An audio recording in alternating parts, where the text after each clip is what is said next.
বৈষম্য বিরোধী ছাত্র জনতার জুলাই গণ অভ্যুত্থানে নিহত 25 শহীদ পরিবারকে নারায়ণগঞ্জ জেলা প্রশাসনের পক্ষ থেকে ঈদ সামগ্রী উপহার দেওয়া হয়েছে। দুপুরে জেলা প্রশাসকের কার্যালয়ের সম্মেলন কক্ষে পরিবারের হাতে ঈদ সামগ্রী তুলে দেন জেলা প্রশাসক মোহাম্মদ জাহিদুল ইসলাম মিয়া। এ সময় আরও উপস্থিত ছিলেন অতিরিক্ত জেলা প্রশাসক আলমগীর হোসেন সহ বৈষম্য বিরোধী ছাত্র আন্দোলনের নেতৃবৃন্দরা। জেলা প্রশাসক বলেন, বীর সন্তানেরা যে লক্ষ্য নিয়ে যে উদ্দেশ্য নিয়ে তাদের জীবন ও রক্ত দিয়েছে সেই লক্ষ্য উদ্দেশ্য বাস্তবায়ন ত্বরান্বিত করতে হবে। আপনাদের পাশে আছি। জুলাই আন্দোলনের স্মৃতিগুলো সংরক্ষণ করতে হবে, নয়তো স্মৃতি মুছে যাবে।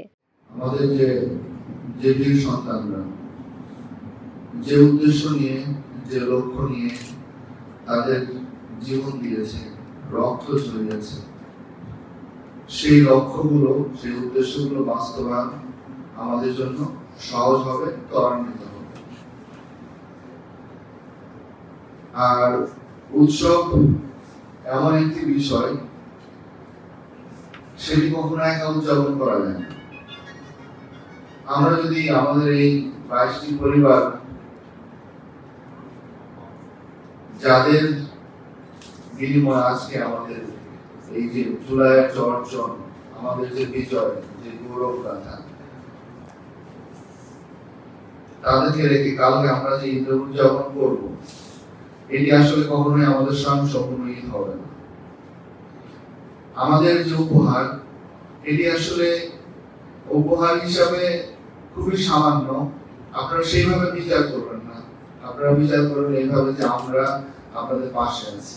বিশেষ করে একটি লাইব্রেরি খুবই দ্রুত করা দরকার আমাদের, যেখানে আপনাদের যত ইতিহাসগুলো যেভাবে আছে, যে ছবিগুলো ডকুমেন্ট গুলো আছে, সেগুলো সংরক্ষণ করা জরুরি। না হলে এখন সংরক্ষণ না করতে পারলে আরো যত টাইম যাবে সেগুলো ফেল হয়ে যাবে এবং আমাদের মন থেকে ফেল হয়ে যাবে, সেগুলো আমরা দিতে পারি না। আমরা চেষ্টা করবো যত দ্রুত সম্ভব একটি লাইব্রেরির একটি জায়গা নির্ধারণ করে সেখানে কিভাবে কি করা যায়। আমরা চাই কেন ব্যবস্থা করে দেবো, আমরা চাই আমাদের অনুপ্রেরণা হবে যে সন্তানরা যে কাব্য কথা রচনা করেছে, সেটি আগামী দিনের প্রজন্মকে তাদের মধ্যে লালন করতে হবে, ধারণ করতে হবে। তাদের রক্ত তো বৃথা যেতে পারে না। সুতরাং আপনারা আলোচনা করবেন, প্রাণবন্ত আলোচনা হবে, এটা আমরাও চাই। প্রথমত আমার দাবি, সকল শহীদের কবরগুলিকে স্থায়ীভাবে সংরক্ষণ করা, বাস্তব থেকে উদ্যোগ নিতে হবে এবং বিভিন্ন জায়গায় যে শহীদের কবরগুলিকে সংরক্ষণ করার ব্যবস্থা আমরা ইতিমধ্যে লক্ষ্য করতে পারছি বিভিন্ন মাধ্যমে।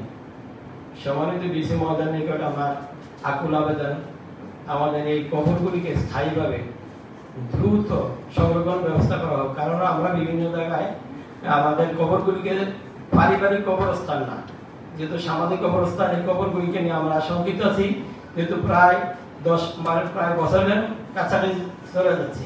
কবরগুলি যদি কখনো সংরক্ষিত না করা হয়, তাহলে কবরগুলিকে ঝুঁকিপূর্ণ থাকে এবং সামাজিকভাবে কোনো সিদ্ধান্ত আসতে পারে কবরগুলি পুনরায় তারা চাইলা এখানে আবার অন্য কবর হতে পারে। তাই সর্বপ্রথম আমি মহোদয়ের নিকট আবেদন, আমাদের কবে নাগাদ এই কবরগুলির কাজ আরম্ভ করবেন, উনি যদি একটু দিক নির্দেশনা বা আমাদেরকে একটু জানাইতেন আমরা খুবই খুশি হতাম। যাক, এরপরে আমাদের আরো দাবি হলো সকল শহীদের নামে বিভিন্ন স্থাপনা নামকরণ, শহীদদের সেই জুলাই স্মৃতিকে সংরক্ষণ হিসেবে তাদের নামে স্মৃতিস্তম্ভ এবং সকল শহীদের বিভিন্ন আমরা মামলা করেছি। আমাদের নিরাপত্তার দিকে উনি যেমন নজর দেখেন, আমরা 4টা দাবি করেছিলাম। আশা করি ডিসি মহোদয় সাহেব আমাদের এই দাবিগুলির প্রতি আন্তরিকতা আছেন। আগামী জুলাই 19 তারিখে আমাদের সারা বাংলাদেশ ব্যাপী একটা প্রোগ্রাম হবে শহীদ পরিবারদের নিয়ে, এবং ওই প্রোগ্রামে আপনার সারা বাংলাদেশের সকল ডিসি মহোদয় এবং এইচপি মহোদয়, আপনার প্রধান উপদেষ্টা থেকে ধরে যত গণ্যমান্য ব্যক্তিবৃন্দ আছে তারা সবাই উপস্থিত থাকবে। আজকে আমি তার প্রাথমিকভাবে এখানে আপনার ডিসি স্যারকে ইনভাইটেশন করে গেলাম। রিপোর্ট করেছেন সাগর খান, NN টিভি, নারায়ণগঞ্জ।